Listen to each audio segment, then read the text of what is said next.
What's up, everybody? Welcome into another episode of Bulls Latest. Your host, Matt Johnson here. We're now 2 weeks away from the 2025 NBA Draft, an exciting time for the Chicago Bulls and this fan base. We'll see what they're going to do, picking at the number 12th overall selection there in the first round.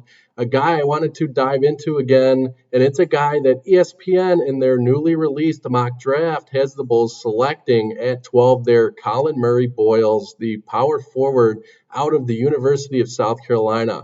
This 20-year-old at 6'7", 245 pounds is a very versatile player and a solid prospect when it comes to something the Bulls could be looking to add.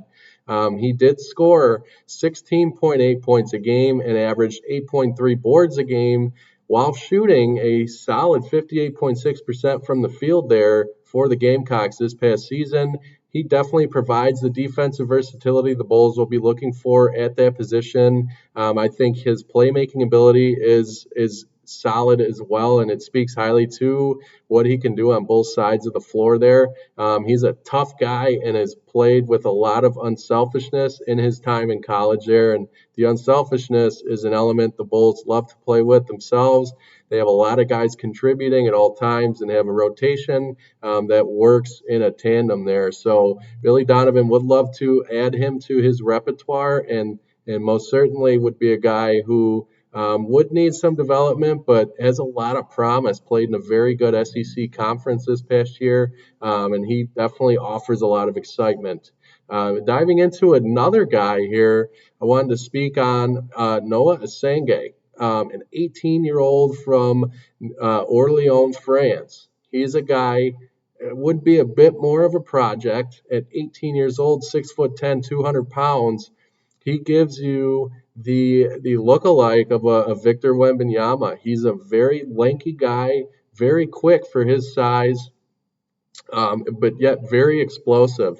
And he has shown that in the 2 years that he's played in the Bundesliga basketball league in Germany. He's played for Ulm the previous 2 seasons, and with Ulm, he's averaged 9.7 points a game, along to go with 4.3 rebounds a game in those 2 years. So a guy who would be a bit of a project, but given the state of the Chicago Bulls organization right now, they're a team that needs to take a big swing at some point, whether that's in free agency or the draft, and this would be a clear opportunity to do so. It comes with some risk, as Noa Essengue is a guy who has a lot of upside and a high ceiling, but the floor could be a bit lower, given the lack of true professional basketball experience there at the next level. This would definitely be a jump up in competition from what he's been playing in the German Bundesliga league over there with Ulm.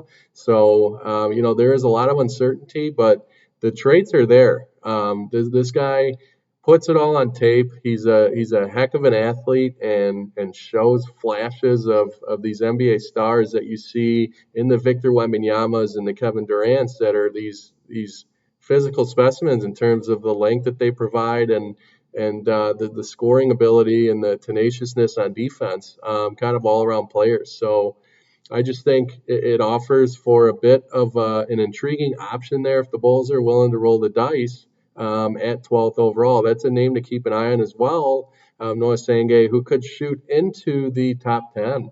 I have seen other teams showing interest in him. So this is a guy, as we move closer to the draft in 2 weeks, continues to gain steam, and his profile as a player continues to emerge because of those traits that he shows and what he's done in these past 2 seasons. So definitely something to keep an eye on there. I think this kid has a lot of potential and provides an exciting element to whatever NBA franchise makes him a part of their plans moving forward. I sure hope the Bulls give him a long look because I think he could provide a lot of excitement for a Bulls organization looking for another spark plug. And that kind of ties me into some more Nikola Vucevic trade rumors here.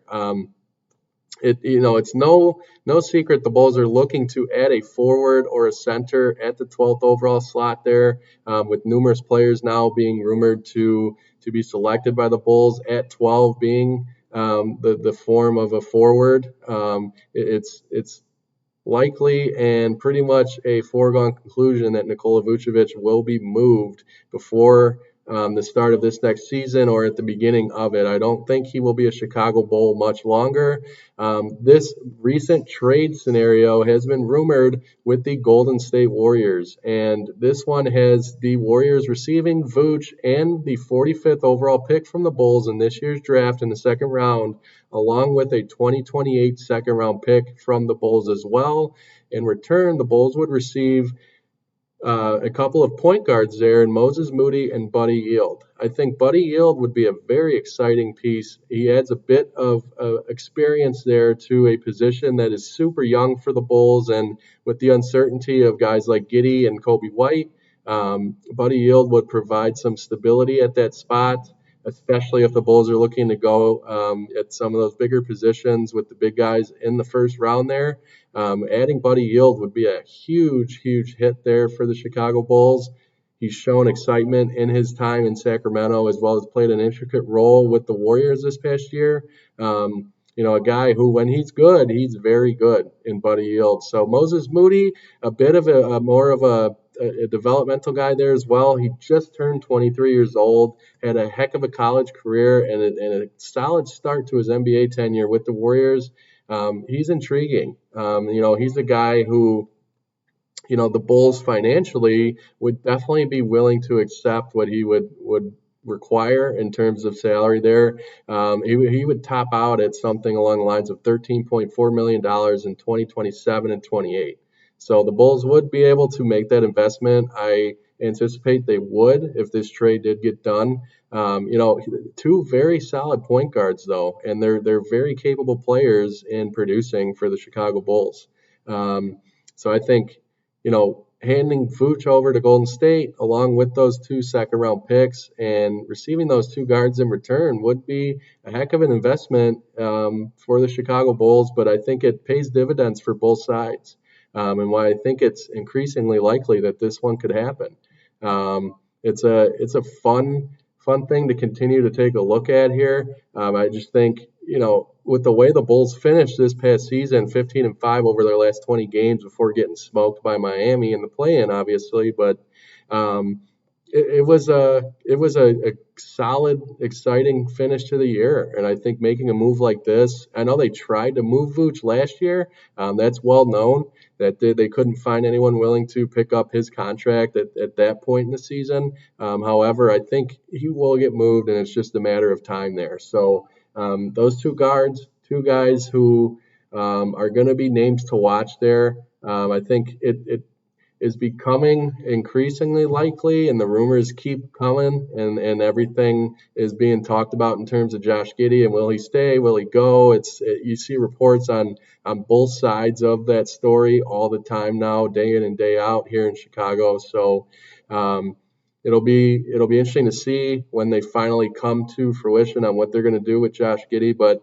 Kobe White, as I mentioned in the previous episode here, is being linked to the Orlando Magic, and that could be a big move on draft night there, most significantly due to Kobe White hitting free agency in 2026. So him not having a contract on the books past this year allows the freedom for him to be moved if the Bulls are looking to do that. So nobody really knows here in Chicago what pieces the Bulls are committed to in terms of Kobe White. Modest Buzelis is here, but Vooch is certainly on the move. Lonzo Ball could be on the move. I think it makes sense for him to be on the move along with Vooch. So we'll keep an eye on all that stuff and see how that plays out moving forward. It'll be interesting to see what this Bulls roster looks like post-draft here in a couple of weeks as we gear up for next season. So a lot of exciting players still around, but not many under contract. So, Modest Buzelis is really the only guy who the Bulls are committed to longer term here. Like I talked about the rotation of Collins and Jalen Smith at the big man spot this next year, that could definitely be something that's shorter term as well. So I think it's clear the Bulls are looking to address the power forward and center position at the 12th overall selection there, and then looking to get some help at guard through a trade with Vooch. I think it's a good plan, given that you don't know what the future holds for the guards that you have on the roster currently. I think stability is what you're looking for. If you're Jerry Reinsdorf and Arturas Karnisovas, Mark Eversley there, you're looking for stability in a bit of a trying and changing time for this organization. The Bulls have finally done a good job in stacking up assets financially to spend in the coming seasons. They haven't been in that spot for a while, so that'll be nice. But we'll continue to keep an eye on all this stuff, and I will continue to update you guys on what goes down with these developments. So draft 2 weeks from today, very exciting.